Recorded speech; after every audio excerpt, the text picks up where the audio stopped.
thieves rob a mob-backed poker game Just give it all up, nobody gets hurt. and make off with a load of cash. It's only money. There's a man going round taking names. Professional enforcer Jackie Cogan is brought in to track them down. We got the two kids. One of them starts bragging about how he just knocked over this guy's game for $100K. But as he digs deeper, the situation gets more complicated You made a mistake, and you gotta make things right. in Killing Them Softly. When the man comes around. Hi, I'm Liz, I'm Sean. And I'm Leah. and we're here today to discuss the new film from Andrew Dominik, Killing Them Softly. We've all just seen it. So Killing Them Softly is based on a 1974 novel called Cogan's Trade by George V. Higgins. Higgins wrote The Friends of Eddie Coyle. I thought the film had a very solid opening act. There's a heist scene in this that's extremely well done. It's very suspenseful, and then I just felt like the movie had nowhere to go. It doesn't live up to its first act. That's what was so bizarre. We were talking about the movie after we saw it, and we both said, well, we really liked the first 20 minutes, but then all of a sudden we lost interest. And I looked down at my pad of paper where I take notes, and it was like, story slows when Gandolfini comes in. And it's like everything just slows to a halt. I agree with you. I think that the first 20 minutes, first 30 minutes of the film were very interesting setup, especially in terms of what's happening in the movie, but also what's happening in the world of these characters, right? So America is killing them softly is kind of this subtext that's going on in this film. And, you know, and by killing them, they mean by killing us. And so we have this kind of depopulated world, you know, what were once great totems to industry are now abandoned buildings. And we don't see crowds. There are no people walking on the streets. We don't see this, it's lifeless. And so I'm like, okay, we get it. We're dealing with decay. Well, it's like Margin Call. I mean, Margin Call is all about who's to blame for the economic crisis. Right. And the That's story, what Margin Call is Well, about? I'm not really quite sure. But then you look at the storyline of this film, and it's all about Brad Pitt's character being brought in to figure out who's to blame and to charge the crimes of stealing at this poker game. Yeah, Dylan knows me. Yeah. You want me to call Dylan for you? So you can talk to Dylan and see who I am? It brings in this political subplot and this political attack, but it doesn't really fully go there, I guess. Right. Is the informal way of saying it. It's interesting that you bring up Margin Call because while Margin Call at least makes an effort to point at somebody like Wall Street and say, what happened? This is what happened.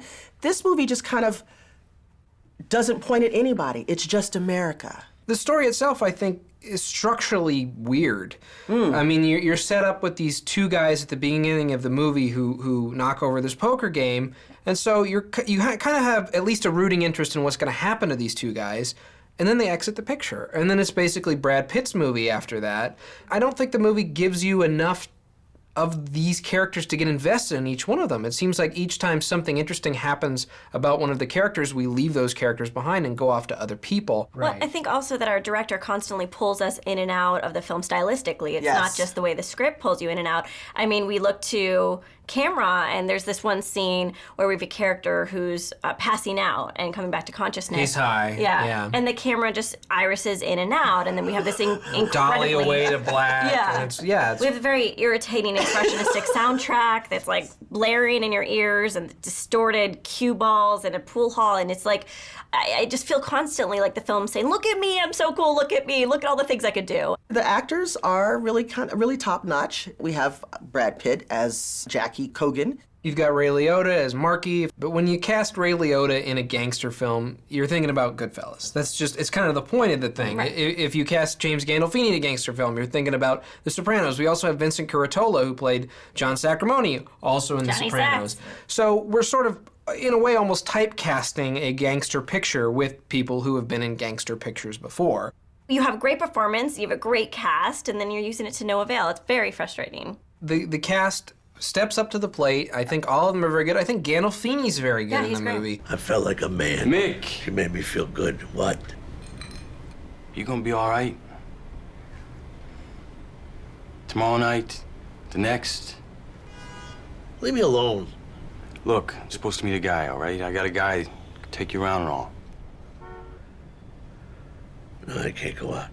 I just think the plot doesn't service them But see, as well as it could. I think, and I'm not a big champion of this film, but there was a logic that I thought was happening here with Brad Pitt's character, Cogan, being the thread. He's the only one that connects to all of these characters. He's the know-it-all character. That's who right. And connects so it all. without him, we don't really know how to navigate this world. I think that that's ambitious, though. I think that when you give us these characters that are stand-ins for something else, and then you link them all together with this Pitt character who is ruthless, these characters all get brushed aside because they're not really that important. I mean, come on, when you've got Gandolfini's character who is a gangster, like, complaining about, oh man, okay, I'll make 15 grand. These aren't the gangsters of The Godfather and Goodfellas. These guys are the bottom of the bottom of the bottom. Gangsters who are suffering during an economic crisis, that's hilarious.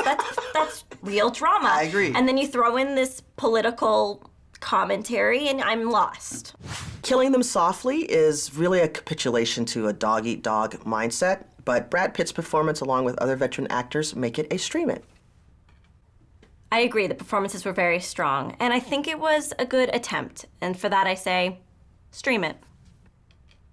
So after a strong start, Killing Them Softly is killed softly. But the first 20 minutes are very solid, as are the performances, so I say stream it. Cheers. Cheers to the cast of The Sopranos. And they're talking about how hard their penises used to get. We can't say that on PBS. I said penis!